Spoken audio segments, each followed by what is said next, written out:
is it irresponsible to buy a car for your teenager? The reasons not to buy a car for your teenager. നമസ്കാരം, എല്ലാവർക്കും ജിൽസ് കിച്ചണിലേക്ക് സ്വാഗതം. ഇന്നൊരു വേറിട്ടൊരു സബ്ജക്റ്റുമായിട്ടാണ് വന്നിരിക്കുന്നത്. നമ്മുടെ പിള്ളേരൊക്കെ പ്രായമായി വരുവാണ്. ഹൈസ്കൂൾ കഴിയുമ്പോഴത്തേക്കും അവർക്ക് വണ്ടി മേടിക്കണം. ആദ്യം അവർക്ക് ലേണേഴ്സ് എടുക്കണം 16 വയസ്സ് കഴിയുമ്പോഴത്തേക്കും. 16 വയസ്സാകുമ്പോഴത്തേക്ക് നമുക്ക് വിക്ടോറിയയിൽ വണ്ടി മേടിക്കാനായിട്ട് സാധിക്കും, നമ്മുടെ പേരിൽ രജിസ്റ്റർ ചെയ്യാനായിട്ട് സാധിക്കും. പക്ഷേ നമുക്ക് 18 വയസ്സാകുമ്പോഴത്തേക്ക് നമുക്ക് റെഡ് പേ കിട്ടും. അപ്പോൾ തൊട്ട് നമുക്ക് തന്നെ ഓടിക്കാനായിട്ട് സാധിക്കും. അപ്പോൾ പേരൻസിൻ്റെ ആയാലും പിള്ളേരെ ആയാലും വലിയ ആഗ്രഹമാണ് പെട്ടെന്നൊരു വണ്ടി മേടിക്കുക. അവർക്ക് യൂണിവേഴ്സിറ്റി പോകുമ്പോൾ ഓടിച്ചുകൊണ്ട് പോകാനായിട്ട് സാധിക്കും. അതുപോലെ ജോലി സ്ഥലത്തേക്ക് പോകുമ്പോൾ വലിയ ഡിസ്റ്റർബൻസ് ഒന്നുമില്ല. അതിപ്പോൾ പേരൻസ് ഒരുപക്ഷെ വീട്ടിലില്ലെങ്കിൽ തന്നെ പോകാനായിട്ട് അവർക്ക് എളുപ്പമുണ്ട്. വണ്ടി മേടിക്കുക എന്ന് പറയുന്നതാണ് ഏറ്റവും എളുപ്പമായിട്ടുള്ളതും വളരെ സിമ്പിളായിട്ടുള്ളൊരു സൊല്യൂഷനായിട്ട് നമുക്ക് തോന്നുന്നു. റെസ്പോൺസിബിളായിട്ടുള്ളൊരു പേരൻറ്റിൻ്റെ കടമ നമ്മൾ ചെയ്യുന്നുണ്ടോ? അതൊരു ഇറസ്പോൺസിബിളായിട്ടുള്ള ബിഹേവിയറാണോ നമ്മൾ ടീനേജേഴ്സിന് വണ്ടി മേടിച്ച് കൊടുക്കുന്നത് എന്നതിനെക്കുറിച്ചൊരു ചെറിയൊരു പഠനം നമ്മൾ നടത്തിയതാണ്. കാരണം അന്നമോൾ അവൾ കഴിഞ്ഞ് റെഡ് പിയിലാണ് ഇപ്പോൾ അവൾക്ക് ജോലിക്ക് പോകണം, യൂണിവേഴ്സിറ്റി പോകണം. അപ്പോൾ അങ്ങനെ പല കാര്യങ്ങൾക്കായിട്ട് സ്വന്തമായിട്ട് വണ്ടി ഉണ്ടെങ്കിൽ അത് എളുപ്പമാണ്. അപ്പോൾ അതിനെക്കുറിച്ചൊരു ചെറിയൊരു കാൽക്കുലേഷൻ നമ്മൾ നടത്തി, അതേക്കുറിച്ച് ചെറിയ സ്റ്റഡി നടത്തിയപ്പോൾ ശരിക്കും പേരൻസ് പിള്ളേർക്ക് വണ്ടി മേടിച്ച് കൊടുക്കുന്നത് ഒട്ടും ഫിനാൻഷ്യലി റെസ്പോൺസിബിളായിട്ടുള്ളൊരു കാര്യമല്ല. അതേപോലെ തന്നെ അതൊരു ഇമോഷണൽ ഇൻ്റലക്ച്വലായിട്ടുള്ള കാര്യവുമല്ല. അതൊരു സ്നേഹപ്രകടനം എന്നുള്ള രീതിയിലൊക്കെ ആയിട്ട് നമ്മളിതിനെ കണക്കാക്കുന്നത്. പക്ഷേ അതല്ല അതിൻ്റെ ശരിയെന്നാണ് പല വിദഗ്ധരും എക്സ്പേർട്ടുള്ള ആൾക്കാരും പറയുന്നത്. പക്ഷെ നമ്മുടെ ജീവിതത്തിൽ തന്നെ വണ്ടിയൊക്കെ നമ്മൾ സ്വന്തമായിട്ട് മേടിച്ചതാണ്. ഒരു വണ്ടി മേടിക്കുമ്പോൾ നമ്മൾ പൈസ സേവ് ചെയ്യാനായിട്ട് പഠിക്കും. പിന്നെ സേവ് ചെയ്യാൻ വേണ്ടി എടുക്കുന്ന കാലഘട്ടം, അതായത് പേഷ്യൻസ് നമ്മൾ പഠിക്കും. ഇപ്പോൾ ഉള്ള പിള്ളേർക്ക് അല്ലെങ്കിൽ നമ്മൾക്കുൾപ്പെടെ പേഷ്യൻസ് എന്ന് പറയുന്നത് ഒട്ടുമില്ല. റിയൽ ലൈഫിൽ വളരെ ഇമ്പോർട്ടൻ്റ് ആയിട്ടുള്ള കാര്യമാണ്. പൈസ മാനേജ് ചെയ്യാനായിട്ട് പഠിക്കുന്നു. വണ്ടിയെ കൂടുതൽ ശ്രദ്ധയോടുകൂടി അവർ ഉപയോഗിക്കും. കാരണം ഇത്ര നാൾ ജോലി ചെയ്ത് കഷ്ടപ്പെട്ട് പൈസ സേവ് ചെയ്ത് മേടിച്ച ഒരു വണ്ടിക്കുള്ള പ്രാധാന്യം ഒരിക്കലും ഫ്രീ ആയിട്ട് കിട്ടുന്ന ഒരു വണ്ടിക്കുണ്ടാവില്ല. അത് നമുക്കായാലും പിള്ളേർക്കായാലും എല്ലാം സെയിം തന്നെയാണ്. അതിൽ നിന്ന് അവരൊന്നും പഠിക്കുന്നുമില്ല റിയൽ ലൈഫിലേക്ക്. പിന്നെ മറ്റൊന്നുള്ളത്, ഇവർ കൂടുതൽ ആക്സിഡൻറ്റ്സ് ഉണ്ടാക്കാൻ സാധ്യതയുള്ള ഏജാണ് ഈ ടീനേജ് പ്രായം എന്ന് പറയുന്നത്. കാരണം അവരുടെ ബ്രെയിൻ അത്രയ്ക്ക് ഫുള്ളായിട്ട് ഡെവലപ്പ് ആയിട്ടില്ല. തീരുമാനം എടുക്കാനുള്ള കഴിവ് കുറവുണ്ട് അവർക്ക്. അപ്പോൾ ആ പ്രായത്തിൽ വണ്ടി മേടിച്ച് കൊടുക്കാണ്ടിരിക്കുക. അവർ മാക്സിമം, അതായത് അവർ വണ്ടി ഓടിക്കാൻ പഠിക്കണം. പക്ഷേ ആ വണ്ടി ഓടിക്കാൻ പഠിക്കുന്നത് കൊണ്ട് അതിൻ്റെ അർത്ഥം മാക്സിമം അവർ വണ്ടി ഓടിച്ച് ജീവിക്കണമെന്നല്ല. അത്യാവശ്യത്തിന് ഓടിക്കുക, ഒരു സ്കില്ല് പഠിച്ചിരിക്കുക, അത് ഉപയോഗിക്കുക. ഫൈൻ കിട്ടാനുള്ള സാധ്യത കൂടുതലാണ്. നിൻ്റെ അഭിപ്രായത്തിൽ വണ്ടി എത്ര പെട്ടെന്ന് മേടിക്കണമെന്നാണ് നിനക്ക് ആഗ്രഹം? Well, first I wanted a car like straight away, you know, because like everyone else got a car and like നിന്റെ ഫ്രണ്ട്സിനെല്ലാം വണ്ടിയായി. And so like there's obviously, you know, that feeling that you want to be at the same level as your friends. Okay. But also there's the like, you know, I feel like having a car makes you more like independent. But then like looking at all the like financial stuff, it's like put me off. So now I'm stuck in between, but to take a decision. Yeah, but like I think from what we've all looked at, I feel like it's better to wait a few more years. Yeah. So this is a very hard time. Emotionally we want to buy a car as soon as possible. അത് പേരൻസിനായാലും പിള്ളേർക്കായാലും അതുപോലെ തന്നെയാണ്. പക്ഷേ financially നമ്മൾ നോക്കുമ്പോൾ അതൊരു വലിയ ബേഡനാണ് പിള്ളേർക്ക്. ആദ്യം നമ്മൾ ഇമോഷണലി ഇതിൻ്റെ പുറത്ത് കിടക്കണം. അതാണ് ഏറ്റവും വലിയൊരു വിഷയം. ഇമോഷണലി കിടക്കണമെന്നുണ്ടെങ്കിൽ നമ്മൾ ഫാക്ട് ബൈ ഫാക്റ്റ് ചെക്ക് ചെയ്ത് അതിൽ നമ്മൾ സ്റ്റിക്ക് ഓൺ ചെയ്യണം. അതാണ് നമ്മൾ ഇന്ന് ഇവിടെ നോക്കുന്നത്. എൻ്റെ ആഗ്രഹം എത്രയും പെട്ടെന്ന് വണ്ടി മേടിച്ച് കൊടുക്കുകയാണെങ്കിൽ ഇവർക്ക് തന്നെ ജോലിക്ക് പോകാം, ഇവർക്ക് തന്നെ യൂണിയിൽ പോകാം, നമ്മൾ കൂടുതൽ കാര്യങ്ങൾ അന്വേഷിക്കേണ്ട. ഇവളുടെ അനിയന്മാരെ സോക്കർ കളിക്കാൻ കൊണ്ടുപോകാം, അതുപോലെ തന്നെ ബാസ്ക്കറ്റ് ബോൾ കളിക്കാൻ അവർക്ക് പോകാം. അതല്ല വേറെ എന്തെങ്കിലും ആവശ്യത്തിന് അവർ ഫ്രണ്ട്സുമായിട്ട് പോകുമ്പം അവരുമായിട്ട് ക്യാച്ചപ്പ് ചെയ്യാൻ പോകണമെന്നുണ്ടെങ്കിലും നമുക്കിതൊന്നും ഒരു ബാധ്യതയായിരിക്കില്ല. പക്ഷേ ഒരു കാര്യം കൂടെ ചേർത്തേക്കാം കേട്ടോ. ഇത്രയും നമ്മൾ പിള്ളേരെ എല്ലാ കാര്യങ്ങൾക്കും നമ്മൾ കൊണ്ടുപോകുമ്പോൾ നമ്മൾ ഓർക്കുന്നത് ഭയങ്കര ബുദ്ധിമുട്ടാണെന്ന്. പക്ഷേ ഒരിക്കൽ ഇവർക്കിപ്പോൾ റെഡ് പി ആയി, ഇപ്പോൾ ഇവർക്ക് ഒരു പാസഞ്ചറെ കൊണ്ടുപോകാമെന്ന സ്ഥിതി വന്നു കഴിഞ്ഞപ്പം ഇവൾ പല കാര്യങ്ങളിലും പിള്ളേർ, അതായത് ഇവർ ഇളയ ആൾക്കാർ നമ്മളോട് ചോദിക്കാതെ ഇവളോട് ചോദിച്ചിട്ട് ഇവളിപ്പോൾ കളിക്കാൻ പോകണം, പ്രാക്ടീസിന് വേണം, ഇവളോട് ചോദിച്ചിട്ട് ഇവളുമായിട്ടൊക്കെ പോകുന്നു. ക്യൂസ് എന്താ പറയുന്നത്, ഒരു ബുദ്ധിമുട്ട് പേരൻസ് എന്ന നിലയിൽ വരാറുണ്ട്. അതൊരു കാര്യമാണ് കേട്ടോ. അതൊരു ഇമോഷണലായിട്ടുള്ളൊരു ബുദ്ധിമുട്ടാണ്. പക്ഷേ അത് മാറും. പിള്ളേർ എന്താ പറയുക, തുടക്കത്തിൽ സ്കൂളിൽ പോകുമ്പോൾ ഉണ്ടാകുന്ന ബുദ്ധിമുട്ട് വല്ലതും തന്നെയാണ്.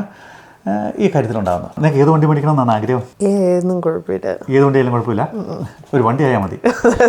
പക്ഷേ വണ്ടി മേടിക്കുന്നതിനെക്കുറിച്ച് പിന്നെ മറ്റൊരു റിസർച്ച് ചെയ്ത് ഏത് വണ്ടി മേടിക്കണം എന്നുള്ളതാണ് നോക്കി. അപ്പോൾ ഏറ്റവും ആദ്യം പരിഗണിക്കേണ്ടത് നമ്മുടെ ബഡ്ജറ്റിനേക്കാളും ഇമ്പോർട്ടൻറ്റ്, ഏത് ബഡ്ജറ്റ് ആയാലും, ഇപ്പോൾ 5,000 ആയാലും 30,000 ആയാലും 100,000 ആയാലും ഏറ്റവും ഇമ്പോർട്ടൻ്റ് നോക്കേണ്ടത് ആ വണ്ടിയുടെ സേഫ്റ്റി ഫീച്ചേഴ്സാണ്. ആ വണ്ടി ഡ്രിഫ്റ്റ് ആകുന്നതാണോ, അതിൻ്റെ എയർ ബാഗ്സ് എന്ത് മാത്രമുണ്ട്, സോളിഡ് ബിൽറ്റ് ആണോ എന്നുള്ള കാര്യങ്ങളാണ്. പിന്നെ നോക്കിയത് ഏത് വർഷം പുതിയ വണ്ടി മേടിക്കണോ സെക്കൻഡ് ഹാൻഡ് യൂസ്ഡ് വണ്ടി മേടിക്കണമെന്നാണ്. അപ്പോൾ അതിനകത്ത് റെക്കമെൻഡ് ചെയ്യുന്നത് പുതിയ വണ്ടി മേടിച്ച് കഴിഞ്ഞാൽ അതിൻ്റെ ഡിപ്രിസിയേഷൻ ടു ഹൈ ആണ്. ആദ്യത്തെ ഫസ്റ്റ് ഇയർ തന്നെ 10% ഒക്കെയാണ് ലൂസ് ആകുന്നത്. ഇപ്പോൾ ഒരു $1,00,000 ഒരു വണ്ടി മേടിക്കുവാണെങ്കിൽ നേരെ $10,000 നമുക്ക് നഷ്ടപ്പെടും വണ്ടി മേടിച്ചിട്ട് പുറത്തോട്ട് ഇറങ്ങുന്നത്. ഏറ്റവും നല്ലത് 2 to 5 years ഓൾഡ് വണ്ടി മേടിക്കുന്നതാണ്. അതാണെങ്കിൽ അധികം ഓടിയിട്ടില്ല, മാക്സിമം ഡിപ്രിസിയേഷനായി, മാക്സിമം എന്ന് വെച്ച് കഴിഞ്ഞാൽ എന്നാലും ഒരു ഹാഫ് പ്രൈസിനടുത്ത് പലപ്പോഴും വണ്ടി കിട്ടാറുണ്ട്. അപ്പോൾ അങ്ങനെ നോക്കിയപ്പോൾ വന്നതാണ് ടൊയോട്ട കൊറോള. ആവറേജ് വണ്ടിയാണ്, വലിയ കുഴപ്പമില്ലാത്ത ബിൽറ്റാണ്, മെയിൻ്റനൻസും കുറവുണ്ട്. പക്ഷേ യൂറോപ്യൻ വണ്ടികളായ BMW അല്ലെങ്കിൽ ബെൻസ് പോലെയുള്ള വണ്ടികൾ കുറച്ചും കൂടി ലക്ഷറിയാണ്, പക്ഷേ കുറച്ചും കൂടി സേഫാണ് സംഭവം. പക്ഷേ അതിൻ്റെ പ്രശ്നം മെയിൻ്റനൻസ് ടു ഹൈ ആണ്. $1,000-1,500 ഒക്കെയാണ് പലപ്പോഴും അതിന് മെയിൻ്റനൻസ് ആയിട്ട് വരുന്നത്. പക്ഷേ ആ സ്ഥാനത്ത് ഒരു ടൊയോട്ടയുടെ ആണെങ്കിൽ അതിൻ്റെ മെയിൻ്റനൻസ് ഒരു ആവറേജ് $224 മാത്രമേ ഉള്ളൂ. അപ്പോൾ 2024 ടൊയോട്ട കൊറോളയുടെ വില $40,000 മുതൽ $45,000 വരെയാണ്. എന്നാൽ ആ സ്ഥാനത്ത് ഒരു 2020 അതായത് ഒരു 4 കൊല്ലം പഴയ വണ്ടിക്കാണെങ്കിൽ $30,000 ആവറേജ്. അത് ചിലപ്പോൾ $29,000, $30,000, $32,000 എന്ന് വരും. അപ്പോൾ നമ്മളൊരു ആവറേജ് ഒരു $30,000 ആകും ഈ വണ്ടിയുടെ വില. ആ വണ്ടിയുടെ വില $30,000 ആകുമ്പോൾ നമ്മൾ അതിൻ്റെ ഇൻഷുറൻസും കാര്യങ്ങളും അതിൻ്റെ ഇൻട്രസ്റ്റും എല്ലാം അവിടെ ഒന്ന് കാൽക്കുലേറ്റ് ചെയ്തിട്ടുണ്ട്. അത് നമ്മൾ money.com.au ആ സൈറ്റിൽ കയറിയിട്ടാണ് ചെയ്തിരിക്കുന്നത്. അതിൻ്റെ കാർ ലോണിൻ്റെ കാൽക്കുലേറ്റർ ചെയ്തിട്ട് $30,000 ടൊയോട്ട കൊറോളയ്ക്ക് 2020 വണ്ടിയാണ്. 5 വർഷത്തേക്കുള്ള ലോണാണ് നമ്മൾ നോക്കുന്നത്. money.com.au പറയുന്നത് ഇവിടുത്തെ കാർ ഇൻട്രസ്റ്റ് റേറ്റ് ആവറേജ് 12.29% ആണ്. പക്ഷേ ഈ കാൽക്കുലേറ്ററിൽ നമ്മൾ ഇട്ട് ചെയ്യുന്നത് 12%-ലിട്ടാണ് നമ്മൾ പേ ചെയ്യുന്നത്. $30,000 വണ്ടിക്ക് ടോട്ടൽ എമൗണ്ട് നമ്മൾ പേ ചെയ്യുന്നത് $40,373.67 അത് നമ്മൾ വീക്കിലി പേ ചെയ്താലും മന്ത്ലി പേ ചെയ്താലും ഏകദേശം സെയിം പ്രൈസാണ് നമ്മൾ 5 കൊല്ലം കൊണ്ട് പേ ചെയ്യുന്നത്. വീക്ക്ലി റീപേയ്മെൻറ്റ് ആകുമ്പോൾ $155.28. അത് മന്ത്ലി റീപേയ്മെൻറ്റ് ആകുമ്പോൾ $672.89 വരുന്നത്. അത് ഫിക്സഡ് റേറ്റാണ് വരുന്നത്. അതിനകത്ത് ഇൻട്രസ്റ്റ് മാത്രം 5 കൊല്ലം കൊണ്ട് നമ്മൾ പേ ചെയ്യുന്നത് $10,723.67 അതായത് $40,373 നമ്മൾ $30,000 വണ്ടിക്ക് 5 കൊല്ലവും കൊണ്ട് പേ ചെയ്യുന്നുണ്ട്. അത് നമ്മൾ ഒരു 5 കൊല്ലം കൂടെ കഴിയുമ്പോൾ വിൽക്കുവാന്ന് കൂട്ടിക്കുക. നമ്മൾ എല്ലാം പേ ഓഫ് ചെയ്ത് മുഴുവൻ പേ ഓഫ് ചെയ്തതിന് ശേഷം 5 കൊല്ലം കഴിയുമ്പോൾ നമ്മൾ വിൽക്കുമ്പോൾ ആ വണ്ടിക്ക് എത്ര രൂപ കിട്ടുമെന്ന് നമ്മൾ സെർച്ച് ചെയ്തു. അതായത് ഏകദേശം 10 കൊല്ലം അല്ലെങ്കിൽ 9 കൊല്ലം പഴക്കമുള്ള വണ്ടി, അതായത് 2030 നമ്മൾ ഈ വണ്ടി സെല്ല് ചെയ്യുവാണെങ്കിൽ നമുക്ക് ഏകദേശം $14,000 ആണ്. ഇതെല്ലാം നമ്മൾ ഓൺലൈനിൽ കാൽക്കുലേറ്റ് ചെയ്ത് നോക്കിയത് കേട്ടോ. ഏകദേശം ഒരു എസ്റ്റിമേറ്റഡ് പ്രൈസാണ്. 5 കൊല്ലം കഴിയുമ്പോൾ നമ്മൾ ഇൻട്രസ്റ്റ് ആയിട്ടും ഇതിൻ്റെ ഡെപ്രിസിയേഷനായിട്ട് നമുക്ക് ചിലവ് വരുന്നത് $26,373.67 അങ്ങനെ തന്നെ നമ്മുടെ ഈ നഷ്ടപ്പെടും. പിന്നെ അതിൻ്റെ കൂടെ നമ്മുടെ ഇയർലി എക്സ്പെൻസ് കൂട്ടി, അതായത് ഒരു ഇൻഷുറൻസ് അണ്ടർ 25 ഇൻഷുറൻസ് എന്ന് പറയുന്നത് $2,390. പിന്നെ മെയിൻ്റനൻസ് നമ്മൾ കൂട്ടിയത് $224 ആണ്. അതായത് അതാണ് ആവറേജ് മെയിൻ്റനൻസ്. എന്താണ് എവിടെയാണ് ക്യാൻസറിൽ നമ്മൾ കണ്ടത്. പിന്നെ രജിസ്ട്രേഷൻ ആവറേജ് വിക്ടോറിയയിലത് 23 കണക്കനുസരിച്ച് $820.80 ആവറേജാണ്. പിന്നെ ഒരു വർഷം ആവറേജ് ഫൈൻ, ഈ ഫൈന് നമ്മൾ ഇതിനോട് കൂട്ടിയിട്ടുണ്ട് ഒരു $400 ഏകദേശം ഫൈൻ. അത് പല കാരണങ്ങൾ കൊണ്ട് നമുക്ക് ഫൈൻ കിട്ടാം. ഓവർ സ്പീഡ് സംഭവിച്ച് ഫൈൻ കിട്ടാം, റെഡ് ലൈറ്റ് ക്രോസ് ചെയ്യുന്നതുകൊണ്ട് നമുക്ക് ഫൈൻ കിട്ടാം. പിന്നെ നമ്മൾ ഓവർടേക്ക് ചെയ്യുമ്പം അറിയാതെ അങ്ങനെ ലെഫ്റ്റ് സൈഡിൽ കൂടെ വണ്ടി ഓവർടേക്ക് ചെയ്താൽ നമുക്ക് ഫൈൻ കിട്ടാം. ഇൻ്റർസെക്ഷനിൽ ഗീവ് വേ കൊടുത്തില്ലെങ്കിൽ, ലൈൻ ചേഞ്ച് ചെയ്യുമ്പോൾ പ്രോപ്പറായിട്ട് ഇൻഡിക്കേറ്റർ ചെയ്തില്ലെങ്കിൽ നമുക്ക് ഫൈൻ കിട്ടും. അതേപോലെ തന്നെ മറ്റൊന്നാണ് നമ്മൾ ഫ്രീ വേയിലും ഹൈവേയിലും വിറ്റ് ഓടുമ്പോൾ റൈറ്റ് ലൈനിൽ നിന്ന് വണ്ടി ഓടിച്ചാൽ നമുക്ക് ഫൈൻ കിട്ടും. അങ്ങനെ പല പല കാരണങ്ങളുണ്ട്. നമുക്ക് കിട്ടിയിട്ടില്ലെങ്കിൽ നല്ല കാര്യം, പക്ഷേ കിട്ടാനായിട്ടുള്ള സാധ്യതകൾ വളരെ കൂടുതലാണ്. ചില സൂപ്പർ മാർക്കറ്റുകളിൽ നിന്നും പാർക്കിങ്ങിന് പൈസ കൊടുക്കണ്ട, പക്ഷേ പല സൂപ്പർ മാർക്കറ്റിൽ നമ്മൾ പാർക്കിങ്ങിന് പൈസ കൊടുക്കണം. $26,373 ഡിപ്രിസിയേഷൻ ഇൻട്രസ്റ്റും കൂടെ 5 കൊല്ലം കൊണ്ട് നമ്മൾ അടയ്ക്കുന്നു. പിന്നെ $224 മെയിൻ്റനൻസ് പേ ചെയ്യുന്നു. രജിസ്ട്രേഷനായിട്ട് $820 80 പിന്നെ ആവറേജ് ഫൈൻ ഒരു $400. അപ്പോൾ അതെല്ലാം കൂടെ കൂട്ടി നമുക്ക് കിട്ടുന്നതാണ് $9,109.53. പിന്നെ അതിലൂടെ പാർക്കിങ്ങിനായിട്ട് $80 കൂടെ ആഡ് ചെയ്യുമ്പോഴത്തേക്കും $9,200 നമുക്ക് 5 കൊല്ലം കൊണ്ട് കൂടുമ്പോൾ 1 വർഷത്തെ നഷ്ടം. ഇപ്പം നമ്മുടെ പിള്ളേർ ഈ 16 തൊട്ട് ജോലി ചെയ്യാൻ തുടങ്ങും. പക്ഷേ 18, 19, 20, 22 വരെ ഇവർ പാർട്ട് ടൈം ജോലി ചെയ്യാൻ പറ്റത്തുള്ളൂ. കാരണം ഇവർക്ക് യൂണിവേഴ്സിറ്റിയിൽ പഠിക്കാൻ പോകണം, അവിടുത്തെ പഠനം കാര്യങ്ങളെല്ലാം ചെയ്യണം. അപ്പോൾ ഇവർക്ക് ജോലി ചെയ്യാൻ പറ്റുന്നത് മിക്കവാറും 2 ദിവസമാണ്. ഈ 2 ദിവസം ജോലി ചെയ്ത് കഴിഞ്ഞാൽ ഏകദേശം ഇവർക്ക് കിട്ടുന്നത് ഒരു $15,000-നും 20,000-നും ഇടയ്ക്കാണ് മാക്സിമം കിട്ടുന്ന പൈസ. അപ്പോൾ $20,000 പിടിച്ചു കിട്ടുന്നുണ്ടെന്ന് കൂട്ടി. $20,000 അവർക്ക് കിട്ടിയാലും അവർക്ക് ചിലവാകുന്നത്, അതായത് യാതൊരു റിട്ടേണും ഇല്ലാതെ അവരുടെ പോക്കറ്റിൽ നിന്ന് നഷ്ടപ്പെടുന്നത് $9,200 പെർ ഇയർ നഷ്ടപ്പെടുക. പക്ഷെ അങ്ങനെ നോക്കുമ്പോൾ അപ്പോൾ നമ്മൾക്ക് പറയും, അപ്പോൾ ഇവർക്ക് ജോലിക്ക് പോകാൻ നേരത്ത് എങ്ങനെയായാലും വേണ്ടേ പേരൻസ് പെട്രോൾ അടിക്കണം. അത് എക്സ്ട്രാ കോസ്റ്റ് തന്നെയാണ്. പക്ഷെ നമ്മൾ ഇൻഷുറൻസ് അടയ്ക്കുന്നില്ല. പക്ഷെ നമ്മൾ മെയിൻ്റനൻസ് എക്സ്ട്രാ ഒരുപാട് കൂടുതൽ വരുന്നില്ല, രജിസ്ട്രേഷൻ വരുന്നില്ല, ഫൈൻ വരുമ്പോഴും നമുക്ക് ഏതെങ്കിലും ഒരെണ്ണത്തിന് വേണ്ടി മാത്രമേ വരുന്നുള്ളൂ. അപ്പോൾ നമുക്ക് പേരൻസ് ഒരു പരിധി വരെ പിള്ളേരെ പിക്കപ്പും ഡ്രോപ്പ് ഓഫും ചെയ്യണം. പിന്നെ ബസ്സിൽ പോകാം. പബ്ലിക് ട്രാൻസ്പോർട്ട് ഒരുമാതിരി നല്ല രീതിയിൽ തന്നെ നമുക്ക് വിക്ടോറിയയിലുണ്ട്.